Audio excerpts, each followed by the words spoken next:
build a small cutting board, then you build a birdhouse, then you build something bigger and bigger and bigger. I rely on all of this stuff for my knife making. Now everyone has a production studio in their pocket. I took a moment and tried to kind of soak it all in. What did we do to upset it? I don't know what I said. Welcome to K&S Creators Collective. I'm here with Graz. Howdy. You may know Graz from his Netflix show, Making Fun, as well as his Instagram page, Graz Makes, his YouTube channel, Graz Makes. Twitter, Graz Makes. Ooh, you got to promote the Twitter as well. And MySpace, Graz Makes. I like that too. Friendster, Wow. Graz Makes. We're going to cover a lot today and talk about a lot of those things. I am ready to answer any questions you have. You heard it. Oh, I can't take that back, can I? No.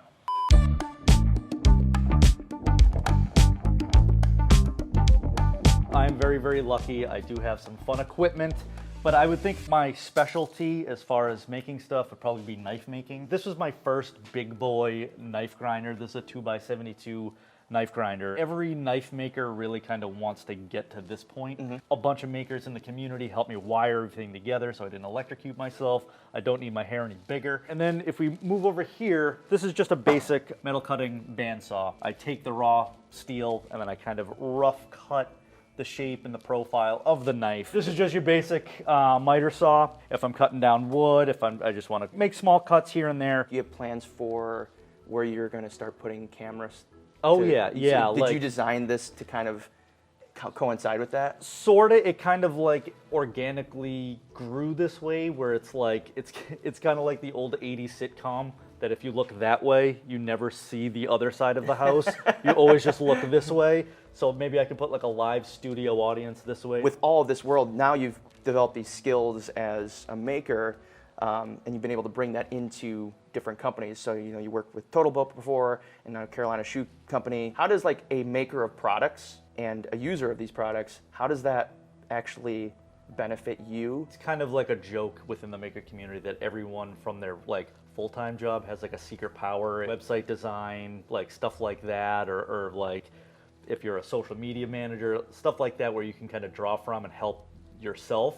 And mine just happens to be video production. I mean, editing is a breeze for me, and everyone is always like, oh, I hate it. The editing is the worst part. And I'm like, when was the aha moment? Like, I can do both of these things together. it was more of a what moment? Jackman was on a podcast, and he was always like, Graz, you should do YouTube videos. You're a video producer. You're a knife maker. You could start pushing. And I was like, yeah, no, I will. Just kind of pushing it off. And he was on a podcast, and basically they were like, oh, do you want to suggest anyone? He's like, yeah, I want to suggest my neighbor Graz. He's going to be releasing a video next week. And I was like, No, I'm not. what? He kind of pushed me there. That was like trial by fire. Yeah, so it was just like jumping in the deep end. I think it was just past Christmas, so I was like, I looked at my Christmas tree and I was like, well, I can cut up my Christmas tree and I can make a pen out of it. And so I grabbed my lathe. I almost burned our apartment down trying to dry the wood out in our microwave. No, that was trial by fire, and that was just kind of the Almost first. Literally, yes. That was very good. Yeah. That's good. You know what? I think me and you are like the same.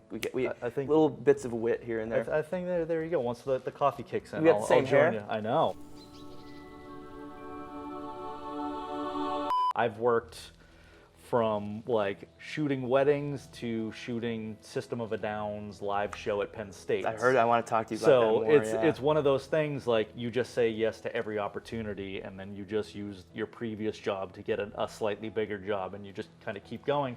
And it kind of applies here too. It's like you build a small cutting board, then you build a birdhouse, then you build something bigger and bigger and bigger, and then you just up your skills that way. Do you have any favorite like gear that you've used in the past camera-wise? I know we've talked about your Red, but Yeah. do you have any other favorites you want to shout out? So this is the Insta360 Go camera. It's self-charging, kind of like ear pods, but the best part is this is the actual camera. So it's tiny, it's magnetized, so you can kind of put it anywhere you want.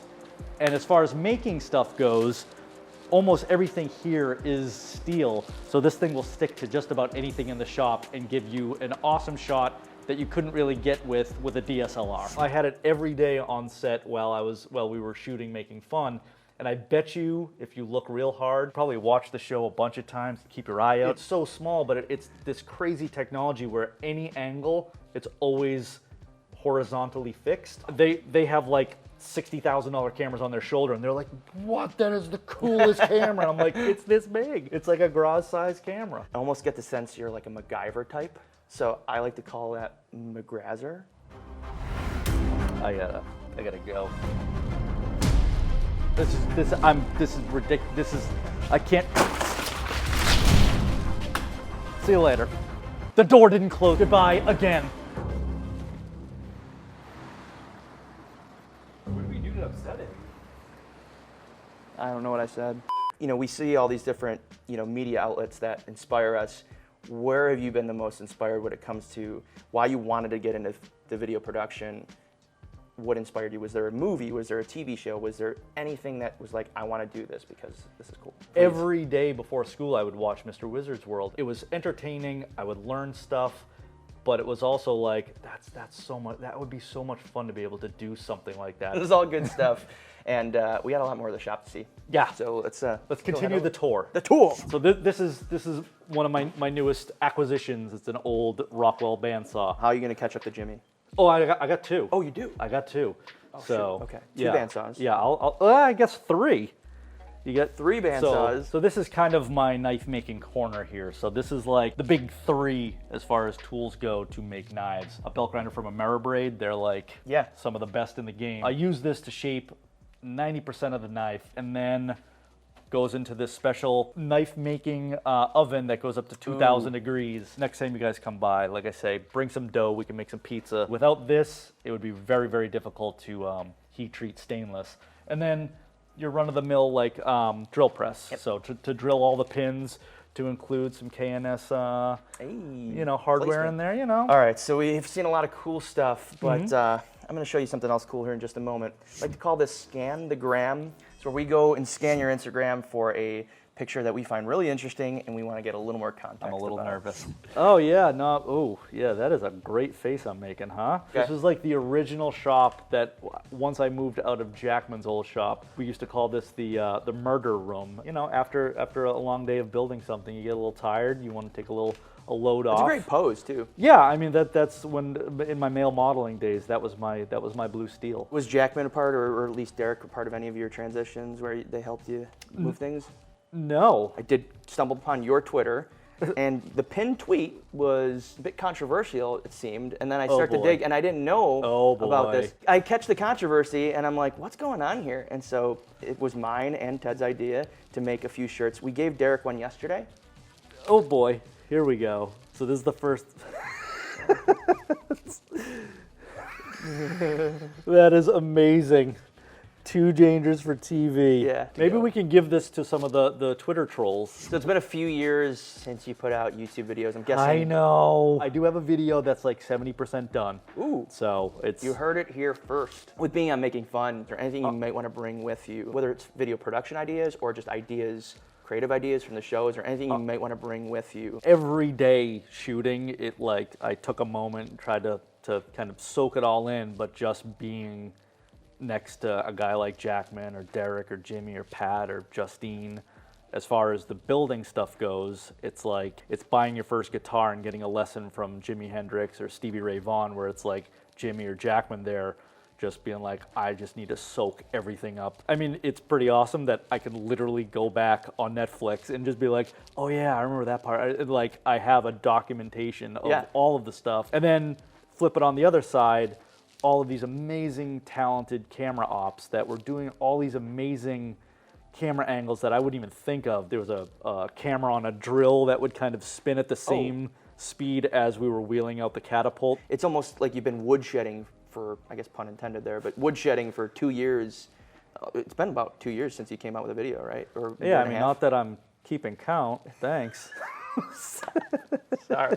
I feel like it was the most valuable lesson. It could be a maker skill that you learned with being with all these, you know. Always put Jimmy's tools back in place because he gets really angry. I think the thing that's most valuable that I took away from the show as far as learning from the rest of the cast, there's always a solution to a problem. There was a couple times where we were like, oh boy, I don't know if this is gonna work, and then we all kind of got together. I mean, watching a guy like Jimmy problem solve, it's I mean, being so close to be able to just watch a brain like that, see a problem, you see the gears clink, clink, clink, clink, clink, got a solution, you're like, oh, that's so cool. The lathe that Jackman and Pat were using to turn that 600-pound log into a cannon, the motor just burned out. Jimmy got into Jimmy mode, and he runs over to the nutcracker in storage, pulls out the motor from the back, makes this mount, puts it on the lathe.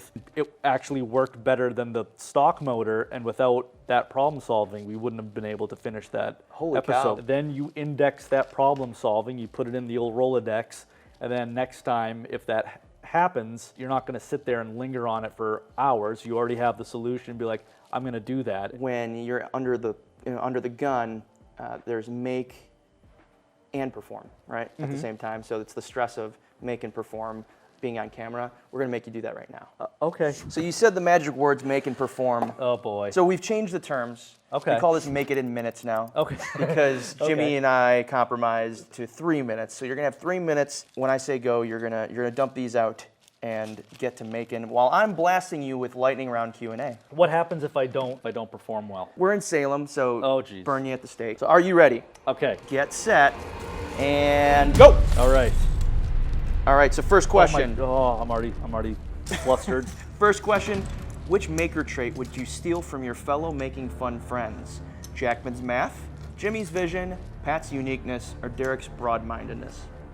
Derek's broad mind. Because I had to take math four times plus summer school, I would easily love to have the skill of Jackman's math. Favorite Saturday morning cartoon show as a kid? Oh, that's a great question. You're cracking under pressure. I know. Are we missing pieces here? Underdog. Your preferred video editing software? DaVinci Resolve. Favorite movie score or television show theme song? Anything John Williams. I mean, go Jurassic Park, Back to the Future, Jaws. Any one of those are a classic. Good answer. The gift that keeps on giving could be material or non-material. Jelly of the Month Club. What happened to his legs? Your favorite hot sauce you've ever had? Oh, wait a minute. Do you know about this? I know you've made some hot sauce. Well, I might be releasing a hot sauce soon. Let's go! It's called Barry's Hot Sauce. It's a local one, and I think we're taking my YouTube recipe and we're going to be bottling it up soon. Someone you've been mistaken for or compared to as a lookalike? Oh, pre-beard? I used to get David Schwimmer a lot. So you have an unlimited budget. Which store are you spending everything at? The Tesla store. Favorite video game ever? Oh, that's a good question. GoldenEye. Content creator you have never met but would like to meet? Adam Savage. If your life could be compared to a movie, what movie would your life be closest to? Fast, cheap, and out of control. 15 seconds left. It's looking pretty good in comparison to some of the others. Is it? This is like freeform jazz. I'm just kind of jazzing this thing up. All right, we got 10, 9, 8, 7, 6, 5, 4, 3, 2, Big little hat. 1, and you're done. I'll let you put the finishing touches. Just at least give him a little dignity here so he doesn't look like Derek. Oh, that was a cheap shot. I'm sorry. There we go. All this rest of the stuff, it's kind of like building IKEA furniture. You don't really need this. No, stuff. exactly. This is Let's just get extra. that out of here. They give you Yeah, extra. just- Your experience with K&S is a little bit different because you haven't really used this before, whereas some of the other features have. So how did you first find out about us? What was your first experience with our brand? Yeah, so like the first experience of kind of seeing the whole brand is literally seeing one of these at Jimmy's house. Like, I think it was like me, Derek, Jimmy, and then Aaron at the time, Jimmy's shop assistant. Yeah. We were all sitting in his kitchen, and he's like, Jimmy, I got the K&S stuff that you wanted, and like, he like lugged it into the, like literally lugged this into the kitchen, and I was like, you bought a whole display unit? And he's like, I use so much of it that I figured just have the thing out, and I could just grab what I need, and I was like, that's actually a really good idea. Fast forward a couple years, I have a display unit in the shop, and it's pretty awesome that I can just go and see everything I need and grab some stuff as I need it. What stands out about K&S? I mean, I obviously, it's anytime you can have product that's made in America, it's awesome. You guys are awesome. You guys have great customer service. Your quality is top notch. Of the stuff I've used, it's some of the best I've used. So it's one of those things. I'm very lucky to have you guys in the shop. Even though you're new to the brand, what do you see as some uses in knife making for some of our products? Yeah, I mean that's where kind of like I rely on all of this stuff for my knife making. For CNC stuff, I can grab some of this brass and say if someone wants like their name engraved. I mean, I was doing that earlier. I'm sorry, I used the stuff beforehand, but yeah, I was. It's good to know you're using it. Yeah, no, I was engraving some. I was trying to do some stamps, some engraving, all that stuff. So I mean, it's literally what your mind can think of. This is kind of the MacGyver toolbox. Having guests here, I figured maybe make you guys a logo. A little demo here. A little demo with the CNC machine. So we come over here. We got everything sort of set up already. We're gonna do an 8-inch by 8-inch logo of K&S. If you're doing a sign, like I just did a couple signs for a coffee company, it's one of those things you can kind of set it and forget it and then go do other stuff. So you can kind of multitask in the shop, which is always nice. Do this, let it go, goes for a couple hours. I'm knife making, I'm heat treating, I'm grinding. By the time I'm done all that, sign's done. It's like, brilliant. There it is, yeah. Well, let's see this thing get to work. All right, do you know where the on switch is? So right now I'm at the software part of it. So this is the 2D version of the K&S logo. And you want to double check on the 3D version because we're going to be cutting this on an 8x8 piece of wood. So let's follow me to the CNC and then I can kind of show you the setup here. There's an 8x8 piece of wood that's hot glued down to the board. The CNC is all zeroed out. So when I snap my fingers through the magic of editing, it will magically be done. And then you cut here, right? Did you do the cut thing or? Yeah, so here it is. I made the sign, the K&S sign. It only took like maybe an hour or so. This is my gift to you guys as a thank you for coming to the shop and visiting today. So hopefully you dig it. Yeah, what is some advice that you would have for people who might be in their high school right now and they're maybe not exposed to this world? I tell everyone, just do what I did. Just move into an apartment with Paul Jackman, and then the rest, then you'll just be on a Netflix show. YouTube is the greatest college ever. It's free. You can learn anything you want. Like, it's crazy how much just knowledge is there at your fingertips. And it's one of those things, just try stuff. Try and fail, because the failure is when you learn, and the next time you do it, it's gonna be twice as good. If I were to tell myself in high school that someday you're going to have an electronic in your pocket that can shoot video that is so much better looking than it is now, that you'll be able to shoot, edit, and upload to this video server that thousands and millions of people will see around the world, like that's so hard to even fathom. Now everyone has a production studio in their pocket. I mean, to say I have a laser cutter 10, 15 years ago, that was just so economically not in the realm of being able to afford it, never mind have it in your home. I can't even wrap my head where it's going to be in 10 years. So with all that being said, on behalf, even though I don't do this, but on behalf of junior makers and people who just need a little boost of confidence, I just want to say thank you for making people a priority when it comes to just giving yourself and what you've been doing. I appreciate that. Absolutely. No, and thank you for doing this with us. We've learned a lot today. Thank you for coming to the shop. This is really a fun day. Thank you so much for watching. We appreciate you making it through the video. You've already gone above and beyond for us, making it this far. If you can do us an extra little favor, just leave a like and a comment. That way we can continue to tell amazing stories like Graz and keep going further with this project.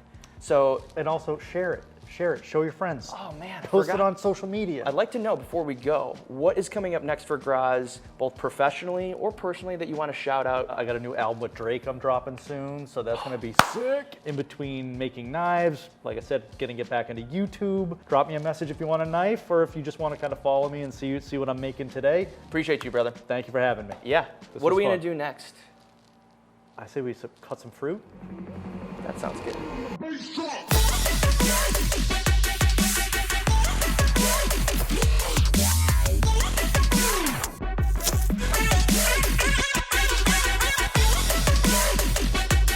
That's why I'm not a baseball player. I'm a knife maker. My knives are so sharp, the blunt end cuts apples.